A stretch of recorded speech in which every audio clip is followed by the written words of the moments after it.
Now, section 3.4 and section 3.5 are very related. So these two sections could really almost be one section. So I'm really going to kind of treat the two sections as if it's like one big section.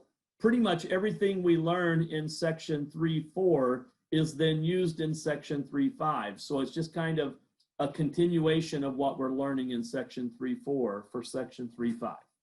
So in this section, we're looking at measures of position. The mean gives us a measure of the center. The median gives us a measure of center. And the mode gives us a measure of center. The standard deviation and variance and range gives us a measure of spread, how spread out the data are. Measures of position gives us a measure of where a specific data value is located compared to the other data values. So that's the idea. We've got this distribution of data, and there's this specific value. Where is that specific value located amongst all the other data? That's the idea of a measure of position. So we have three different kinds of measures of position that we're going to talk about. We have z-scores, which we're going to talk about first. Then we're going to talk about percentiles, and then we're going to talk about a specific kind of percentile called quartiles. So the first is kind of along the line of what we were just dealing with when we were talking about the empirical rule and Chebyshev's inequality. What a z-score is it's a measure of position, but it measures how far a data value is from the center of a distribution in terms of the number of standard deviations. So the z-score is going to tell us how many standard deviations a data value is from the mean. So the z-score represents the distance that a data value is from the mean in terms of the number of standard deviations. We find it by subtracting the mean from the data value and dividing this result by the standard deviation. There's both a population z-score and a sample z-score. So if we're dealing with population, the z-score would be x minus mu divided by sigma. If we're dealing with a sample, the z-score would equal x minus x bar divided by s. So it's the same formula really, just using population notation versus sample notation. The z-score is unitless. So it will never have any units on it, regardless of what the units are in the data. And if we were to look at the entire distribution of all the z-scores, the mean would be 0 and the standard deviation would be 1, and we'll deal with that a little bit later on. So take a look at this example, men versus women. The average 20 to 29-year-old man is 69.6 inches tall with a standard deviation of 3 inches. So for men, we know that the mean is 69.6 inches tall, and we know that the standard deviation is 3.0 inches tall. It doesn't really tell us if it's a bell-shaped distribution or not, but that doesn't really matter for this problem. While the average 20 to 29-year-old woman is 64.1 inches tall with a standard deviation of 3.8 inches. So for women, the mean is 64.1 inches and the standard deviation is 3.8 inches. So on average, women are shorter, which I think we probably all know, but there's also more dispersion. So women's heights has more dispersion. There's more variation in women's heights than there are in men's. Anyway, so our question is, who is relatively taller?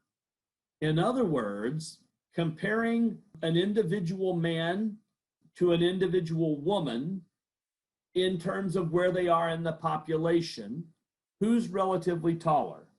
A 67-inch man or a 62-inch woman?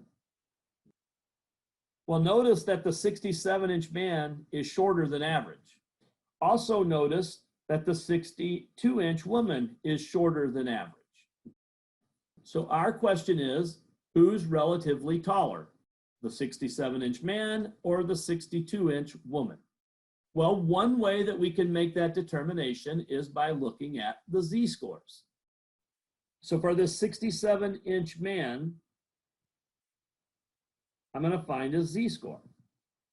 So his z-score would be 67 inches minus the mean height of a man, which is 69.6 inches, divided by the standard deviation, which is 3.0 inches. Now again, this would be on the top when I calculate, that's going to be inches. On the bottom, that's inches. The inches cancel, and we end up with a unitless measurement.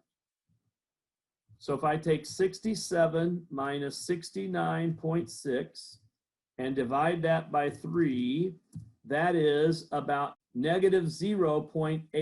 I'm going to round to 2 places. Negative 0.87. So in other words, this 67-inch guy is about negative 0.87 standard deviations from the mean, meaning he is 0.87 standard deviations below average. So again, I don't know if the heights of men are bell-shaped or not, but pretend with me for a second. So say it's bell-shaped. Again, it doesn't really matter if it is or isn't. So the 69.6 inches right here would be in the center. The 67-inch guy is over here. And what I'm telling you is that is 0.087 standard deviations below average. Now for the woman, for the 62-inch woman, if I find her z-score, I'm going to take the 62 inches minus the 64.1 mean and divide by 3.8. Again, the units in the numerator would be inches, the units in the denominator would be inches, so I get a unitless measurement. If we do this calculation, 62 minus 64.1 divided by 3.8, that is about negative 0.55. So this is negative 0.55. So she is only 0.55 standard deviations below average for women. So again, if this is representing the women's distribution, and again, I'm assuming in my picture it's bell-shaped, but it doesn't really matter. It doesn't have to be bell-shaped. 64.1 would be here. 62 would be over here. And so this is negative 0.55 standard deviations. So comparing, this guy is farther below average than this woman. So who's taller? Relatively speaking, the woman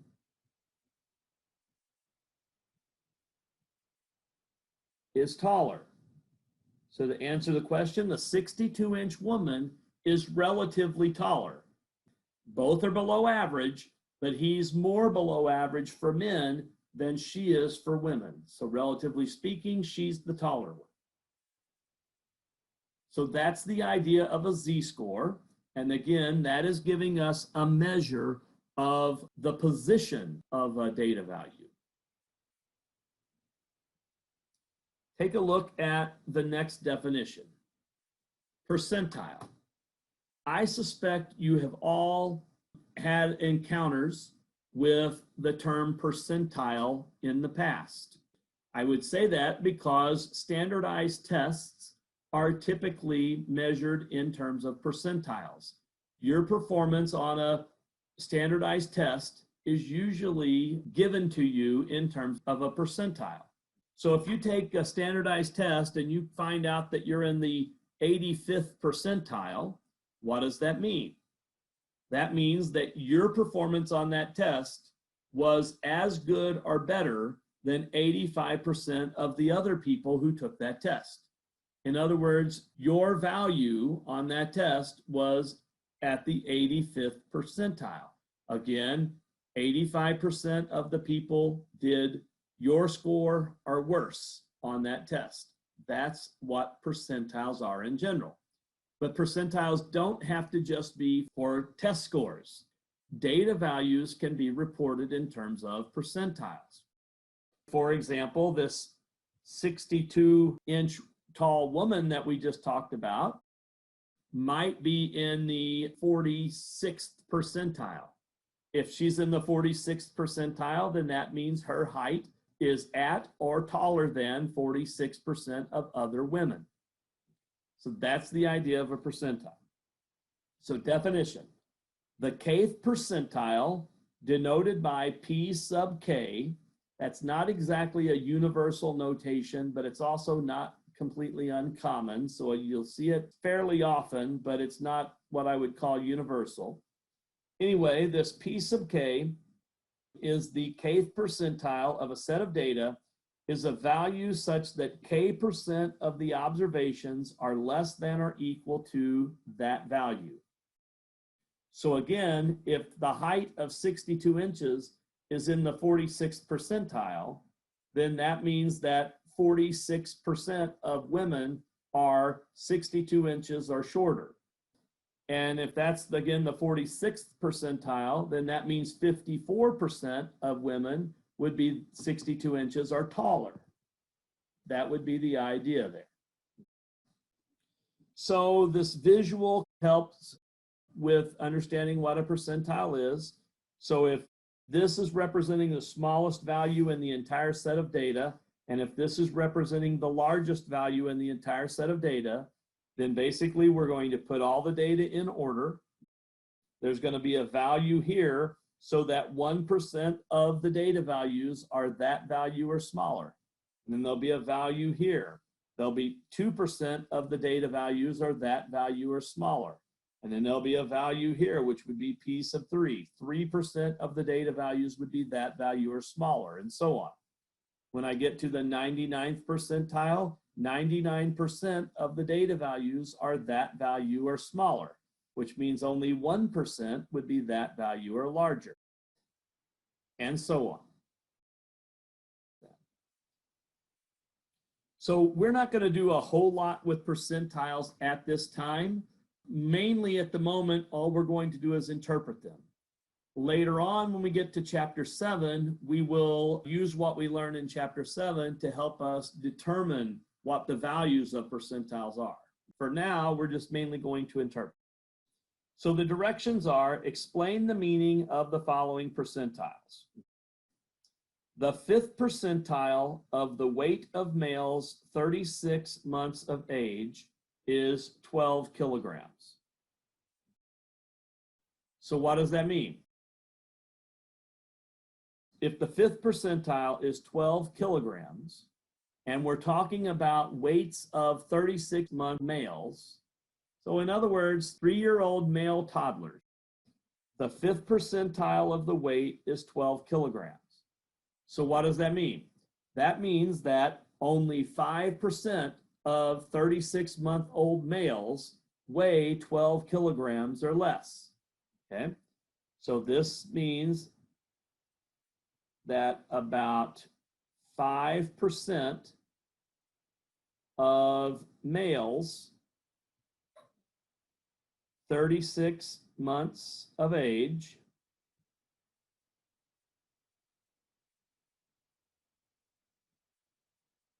weigh 12.0 kilograms or less. In other words, 95% of 36-month-old males weigh 12 kilograms or more. 95% of males 36 months of age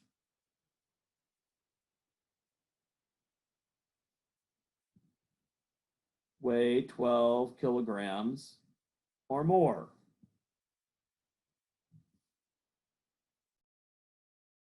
How about the next one? The 95th percentile of the length of newborn females is 53.8 centimeters. So 95th percentile, So that means that 95% of other data values would be 53.8 centimeters or smaller. So for part B, about 95% of newborn females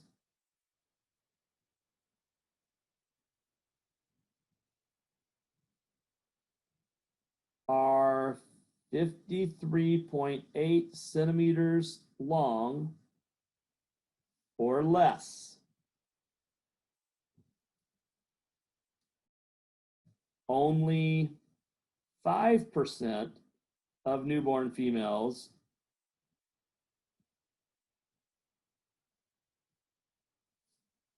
are 53.8 centimeters long or more.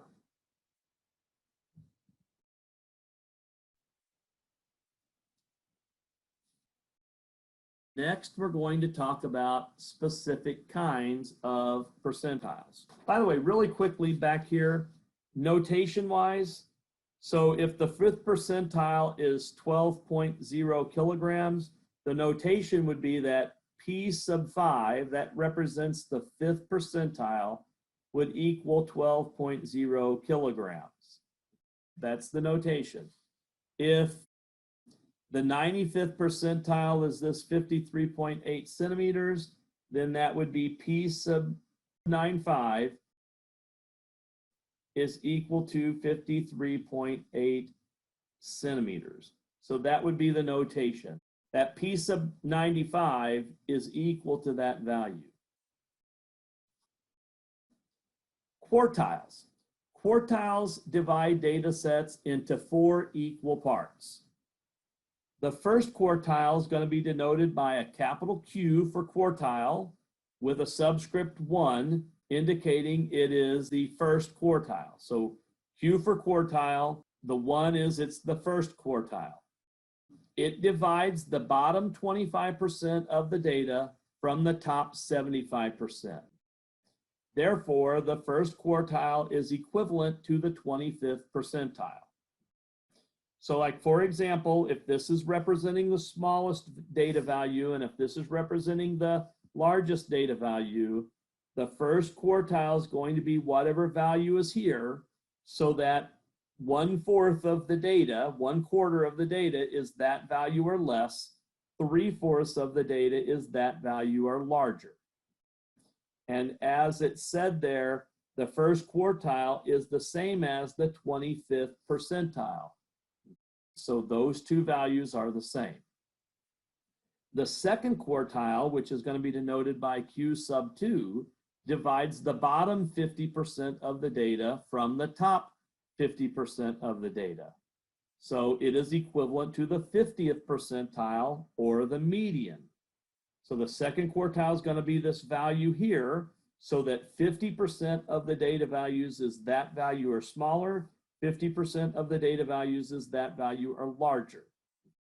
So again, that is the same as the 50th percentile, which is also the same as the median. The third quartile, denoted Q sub 3, divides the bottom 75% of the data from the top 25%. So again, there's going to be some value here, so that 75% of the data values is that value or smaller, and only 25% of the data values are that value or larger. So again, what we're really doing here is we're splitting it into the fourths. Now, again, this third quartile would be the same as the 75th percentile. So those would be the same thing. So again, 1/4 of the data values would be this value or less. 50% or half of the data values would be this value or less. 3/4 of the data values would be this value or less. So we're basically dividing so that 25% or 1/4 of the data will be this value or less. 1/4 or 25% of the data would be between this value and this value. 25% of the data or 1/4 would be between this value and this value. And 25% of the data would be this value or bigger. So basically those three numbers, they give us sort of two judgments. They give us the judgment of the center because that's the median in the center, but it also kind of gives us a judgment of how spread out the data values are. So it is another way of measuring center and dispersion. So how do we go about finding the quartiles? Well, the first thing we're going to do is we're going to arrange the data in ascending order. So we're going to write the data from smallest to biggest. Once we've done that, the second thing we're going to do is we're going to find the median.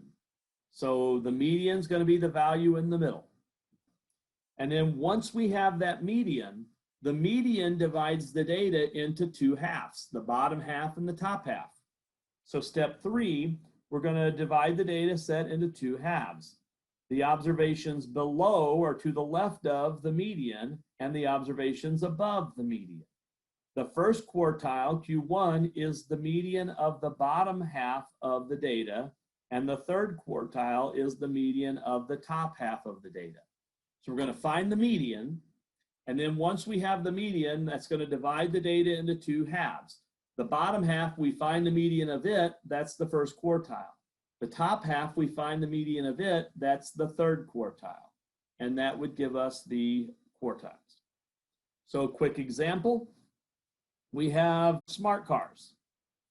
The following data represent the miles per gallon of a random sample of smart cars with a 3-cylinder 1.0 liter engine. So we have this data and we want to determine the quartiles. So the first step that we have to do is we have to put the data in ascending order from smallest value to the largest value.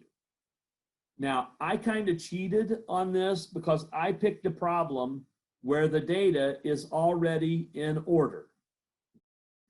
So if you'll look at these data, the lowest gas mileage was 31.5 miles per gallon, then 34.3 miles per gallon, and 34.5 miles per gallon, and so on until we get to 47.5 miles per gallon. So step 1's complete. I've arranged the data in ascending order. So if I want to find the quartiles, the first thing I'm going to do is I'm going to find the median. So there's 1, 2, 3, 4 times 1, 2, 3, 4, 5, 6. There are 24 data values here.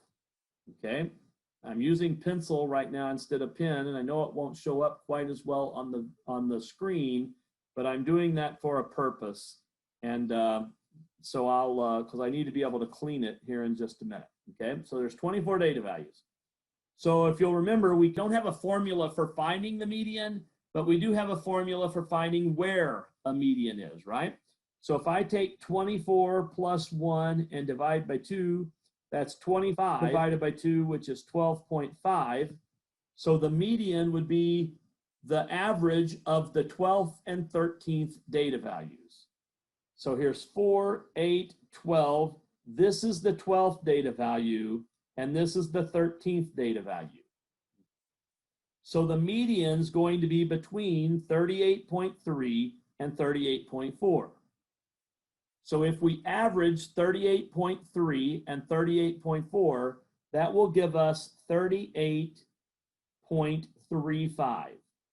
That is the median or the second quartile. Okay, so I'll write that down here. Q2 is equal to 38.35. So now I want to find the first quartile. So the first quartile is going to be the median of the bottom half of the data. So the bottom half of the data is going to consist of the values to the left of this position. So anything to the left of the 12.5 position. So in other words, these 12 values right here. So the median, if I take those 12 values plus 1 divided by 2, that's 13 divided by 2, which is 6.5. So the first quartile is going to be the average of the 6th and 7th data values. So here is 1, 2, 3, 4, 5, 6. This is the 6th data value. and this is the 7th data value. So our first quartile is going to be the average of those two data values. So that'll be Q1. Now, if I take 36.3 plus 37.4 and divide by 2, that is 36.85. So 36.85 is the first quartile, and I'm going to write that here. 36.85 is that first quartile. Third quartile, I'm going to do the same kind of thing. So in the third quartile, I've got 12 data values in the top half of the data. So I'm going to find the mean of the 6th and 7th data values. So here's the 1, 2, 3, 4, 5, 6, 7. So I'm going to find the mean of those two data values. So 40.6 and 41.4. This is going to be my third quartile. So if I add 40.6 plus 41.4, that's 82, and when I divide by 2, that's 41. So the third quartile for this set of data is 41. Whoops, I didn't switch to my pen.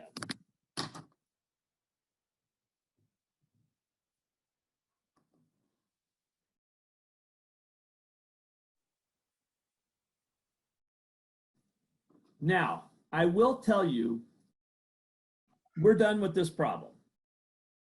36.85 is the first quartile, 38.35 is the second quartile, 41 is the third quartile for this set of data. But I do want to point out the fact that statistics is still young and it's evolving. Well, every statistician in the world would give you the same quartiles for this problem. There would be no disputing what the quartiles are for this problem. Every statistician would agree these are the 3 quartiles. But there is some discrepancy for a slightly different situation that I just want to discuss with you, just so you're aware of it. Now, for our class, we're going to find the quartiles the way that I just did it. If we do summary statistics on the calculator will find these quartiles just like we just did. And the same for StatCrunch. It will find the quartiles the same way we just did. Everywhere we'll do the same thing. Where there would maybe be a discrepancy is this situation. Suppose this data value had not been here. Suppose the 47.5 was not one of our data values, so that we just had 23 data values. So this is a what if, this is to the side, right? If we had only had 23 data values, then the median, I would find its position by taking 23 plus 1 divided by 2, and that would give me 24 divided by 2, which would be 12. So the 12th data value, which would be 38.3, would be the median. So the second quartile would be 38.3. That would be the median if I only had the 23 data values, if 47.5 wasn't one of my data values. Every statistician in the world would agree with that, right? There would be no discrepancy on the median. Where there would be some discrepancy is next, when we find the first quartile. Now, the way we will do this in this class is we're going to find the first quartile by finding the median of the bottom half of the data. Now, the bottom half of the data we're going to define as the data values that are below the 12th data value. Why? Because this 38.3 is the 12th data value. So we're going to find the median of the bottom 11 values. So if I take 11 plus 1 and divide by 2, that's 12 divided by 2, which would be 6. So the 6th data value right there would be the first quartile. So it would be 36.3. that's how we will find our first quartile if we have an odd number of data in the first place. Now, there are a lot of statisticians who would say that's not the best way to do it. A lot of statisticians would say when the median is an actual data value like we have here, then we should include it when we are also finding the first quartile. So a lot of statisticians would say, wait, we shouldn't just find the median of the bottom 11 data values, we should find the median of the bottom 12. And so if they use the median of the bottom 12, then we would do 12 plus 1 divided by 2, which would be 6.5. And if we average the 6th and 7th data values, we would get the 36.85 for the set of data. So there's a little bit of debate on what's better in that specific circumstance. In the same way, if I want to find the third quartile, so I would leave out the 38.3 because that's in the 12th position, and I would find the median of the top 11 data values. Now remember, 47.5 is not a data value now. 1, 2, 3, 4, 5, 6, that would be 40.6 would be my third quartile. That's how we're going to do it. But there would be a lot of statisticians, again, who would say, wait, we should do the top 12, including the 38.3. So again, we would average the 6th and 7th data values. Well, this would be 1, 2, 3, 4, 5, 6, 7. A lot of statisticians would argue that we should average the 40.1 with the 40.6. So if I average 40.1 with the 40.6, that would be 40.35. There would be a lot of statisticians who would say 40.35 should be the third quartile in that case. Just like a lot of statisticians would argue that 36.85 should be the first quartile in that case. So again, the way we're going to do it, if the median's an actual data value in that position, leave that position out when you're calculating the two quartiles. That's how we're going to do it. That's how our calculators are going to do it. That's how StatCrunch is going to do it. That's how our book does it. But again, you should just be aware that a lot of statisticians think that it's better if we include that median when we're calculating the two quartiles. So if you were using a different software, you might get a different result. So again, I've spent a long time rambling on about that, but the point is there is some discrepancy in that. So just be aware.